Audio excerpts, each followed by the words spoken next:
Hello everyone, what is going on? Raven here. Welcome back to the channel. Today we have a Screen Rant theory page for you all to listen to and enjoy today. This is about Obi Wan Kenobi, a TV show on Disney Plus that is just absolutely amazing so far. Now this is 10 wild and weird fan theories that go with the rest of the series. So one of these is Kenobi's fate. Of course, even ahead of the series premiere, most fans knew how it would end since many of the characters involved return in later films or TV shows. Kenobi cannot die, yet fans are expecting an impactful and incredible duel between him and Vader. At this point, they are tied. Kenobi won in Revenge of the Sith, but Vader nearly decimated his old master in Episode 3 of Obi Wan Kenobi. Regarding how this duel could end, Reddit user Faithful14 writes, something will happen where Kenobi is presumed dead in the end. Perhaps Vader isn't the one who supposedly kills him, and this is what sets him off. This could explain why Vader ceases searching for Kenobi and then ingratiates himself more in the dealings of the Empire. Next one is Reva's true plan. Many of the biggest questions fans need resolved by the end of the season revolve around Reva, the third sister. While Vader is a looming final presence throughout, she is a primary antagonist hunting down Obi-Wan. And fans have various theories to explain her motivations. Seems like she could have some personal vendetta against the Jedi Master.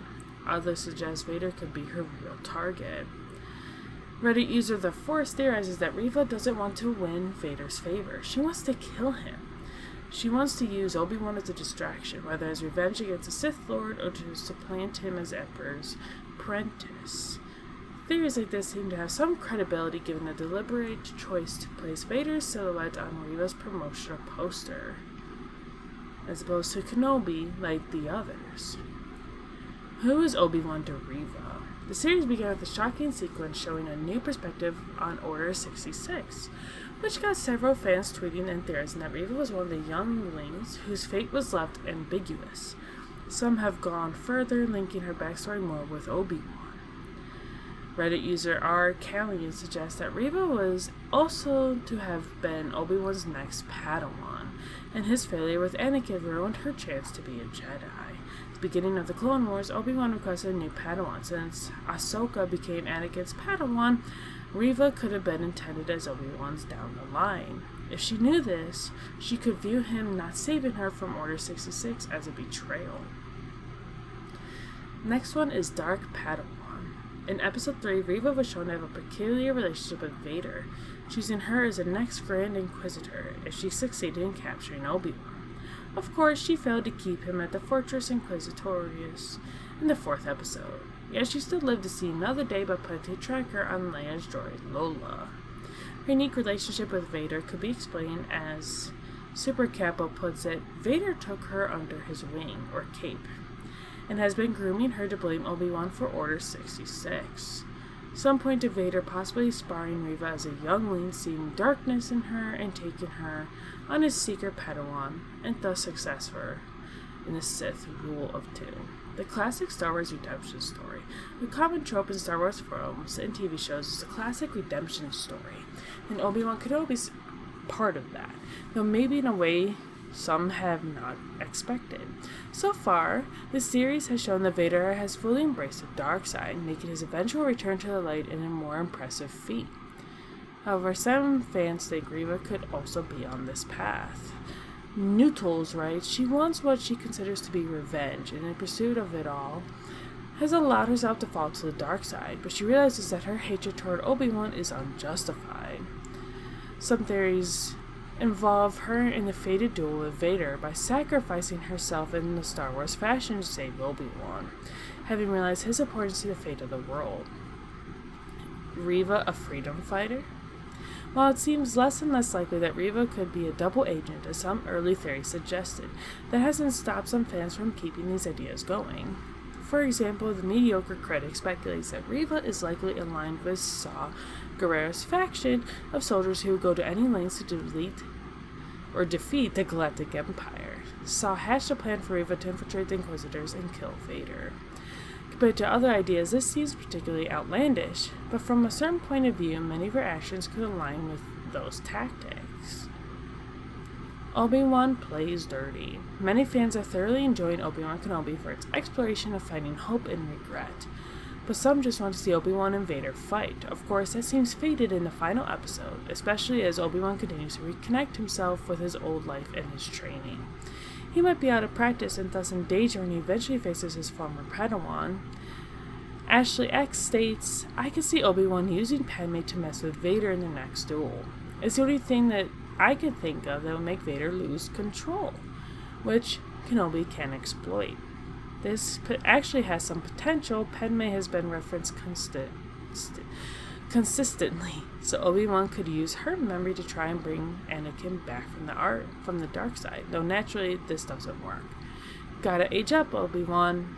There's a strange and contentious opinion that Ewan McGregor's Obi-Wan would not end up looking like Alec Guinness's in A New Hope. Interestingly, McGregor is now 12 years younger than Guinness was in A New Hope. And the series is set 9 years before the film, leaving 3 years between them. Regardless, some fans are having lots and lots of fun theorizing how this transition could occur, with Jack Sog suggesting Obi-Wan eventually gains the upper hand and attempts to kill Vader while he has a chance, but believes he will be stopped by Sidious. Sidious blasts Obi-Wan with Force lightning, which will visibly age him. A final test. Whether just a voiceover by Liam Neeson or physical reprisal as a Force ghost, Qui-Gon is one character fans expect to see by Obi-Wan's end. This will finally show Obi-Wan connecting with his old master as he learns how to truly become one with the Force and thus a Force ghost himself. However, C123 actually suggests that he might be on that journey, already saying the whole series is revealed to be some sort of dream. Force Vision Quest, which culminates with the appearance of Force Ghost Qui-Gon, who is giving Obi-Wan one last test. This seems particularly unlikely, as it would make many of the show's great moments inconsequential.